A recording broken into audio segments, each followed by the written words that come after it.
Israel's military campaign in Gaza has been devastating. Tens of thousands have been killed, many of them women and children, and many more have been injured. More than half of all buildings in Gaza have been damaged or destroyed. Among those places are important sites like mosques, museums, historical sites, and even cemeteries. Working with our partners at Bellingcat, Scripps News used satellite imagery and open-source videos and photos to identify over 150 cultural heritage or religious sites that have either been damaged or destroyed in Gaza. While the Israel Defense Forces told us there is no doctrine that aims to cause maximal damage to civilian infrastructure regardless of military necessity, some of the sites examined by Scripps News and Bellingcat appear to have been targeted, such as destroyed cemeteries or demolished mosques.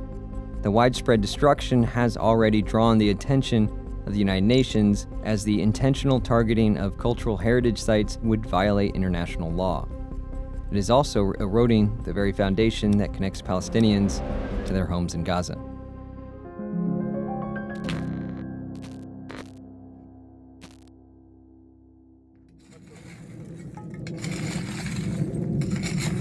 The war in Gaza has led to unprecedented destruction in one of the most densely populated places in the world.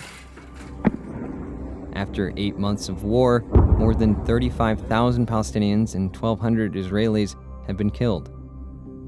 According to the United Nations, more than 75% of Gaza's population has been forced out of their homes.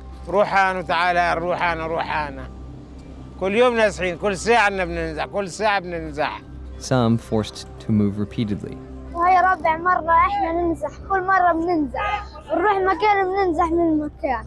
Throughout the destruction and displacement, many cultural or religious buildings in Gaza have either been damaged or destroyed.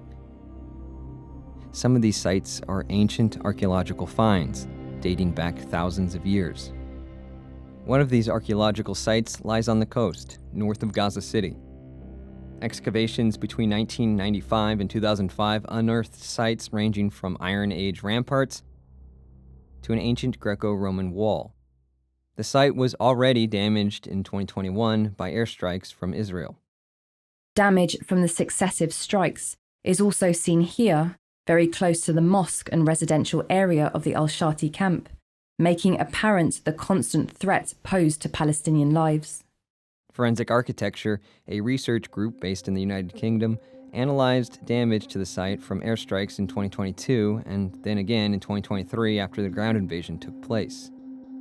We were able to identify on satellite images dozens of craters across the site. Then in the second phase, we can see a kind of ground invasion moving into the site. So we were able to identify dozens of very large vehicles. We believe them to be likely military vehicles and tanks, which are effectively terraforming the area, moving earth around. Using a remote sensing analysis, Forensic Architecture determined that there had been extensive damage to the site due to the clearing activity by the IDF.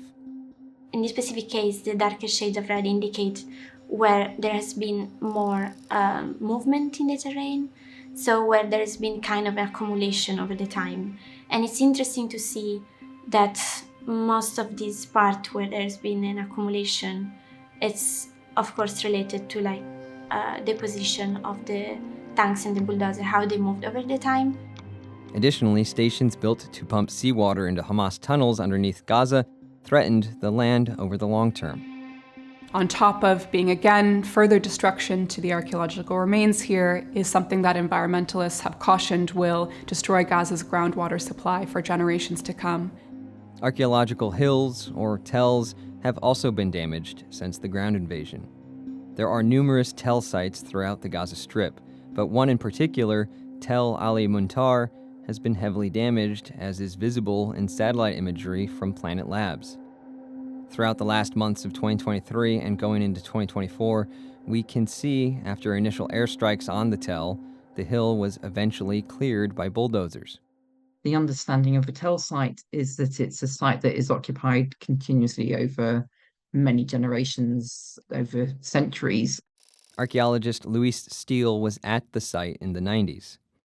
The building materials gradually collapse and they get left in situ and people build on top of them.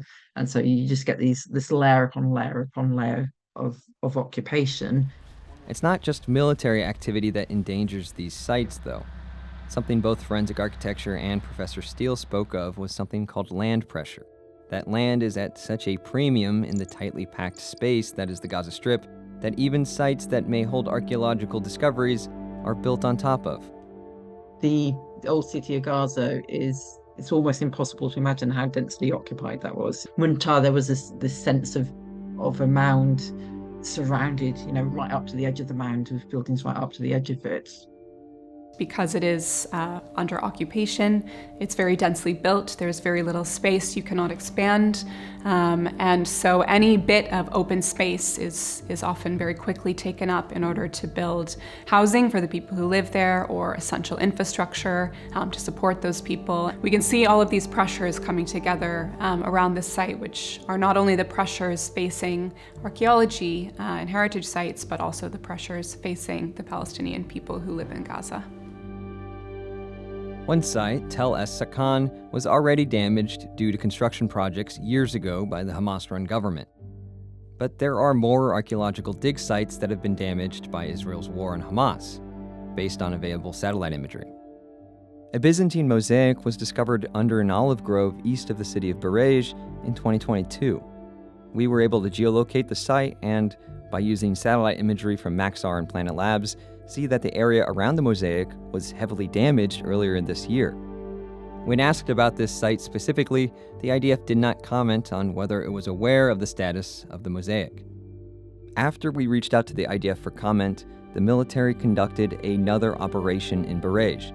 Additional Planet Labs satellite imagery from June 10th shows that the Byzantine mosaic site now appears to have been completely destroyed. Satellite imagery also shows damage around a site where Roman tombs were uncovered.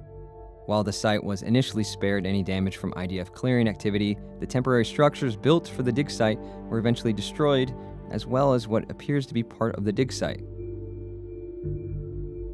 Cultural heritage sites in Gaza are more than just archaeological dig sites, though. Some of the more famous sites, such as the Al-Omari Mosque in Gaza's Old City, have been destroyed or greatly damaged. The significance of sites like these isn't just historical.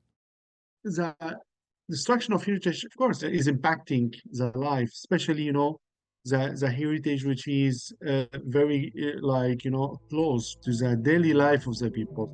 Isper Sabrine with the Heritage for Peace NGO says places like the Al-Omari Mosque were part of the daily lives of Palestinians in Gaza.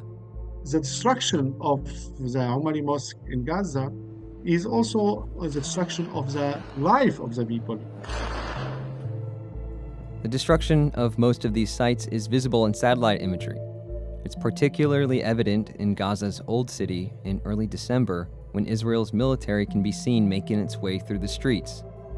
A large part of the Al-Omari Mosque complex can be seen destroyed after it was hit in an airstrike.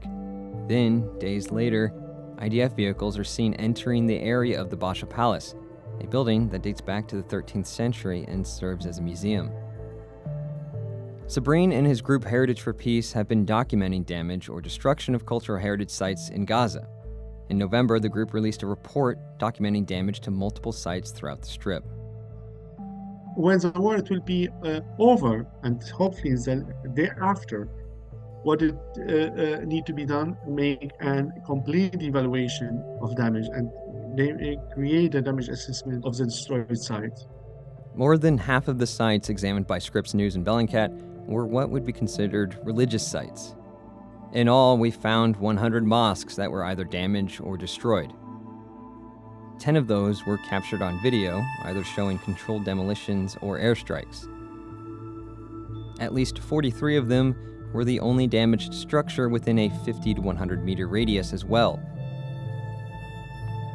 The IDF has claimed before that there are tunnels under some mosques, though their claims can't be verified for every mosque that's been damaged or destroyed, as the IDF has only released evidence for a few cases. Even cemeteries have been destroyed. Using satellite imagery, Scripps News and Bellingcat found 21 total cemeteries that have been damaged or destroyed, either by ground forces or in airstrikes. Some of these have been completely wiped away, such as the Tufa Cemetery in Gaza. When asked about the damage to these cemeteries throughout the war, the IDF told Scripps News and Bellingcat that it should be clear that the IDF in no way targets cemeteries as such and has no policy of harming or desecrating cemeteries, adding that, quote, exceptional incidents are reviewed, unquote.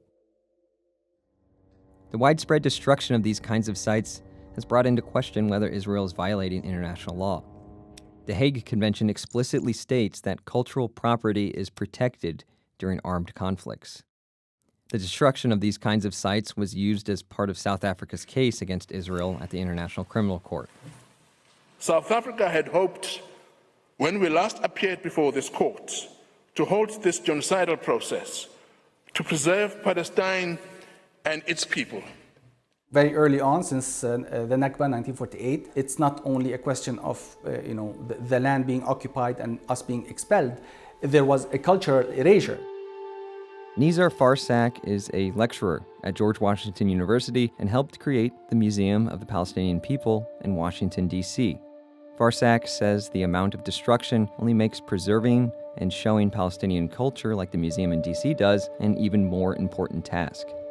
With the level of devastation that we've seen in Gaza, including the very explicit and unapologetic announcements by different Israeli officials, we know that our culture is under attack, and therefore we're going to have to double down on protecting that cultural heritage. We're trying to create our own museums that speak to us.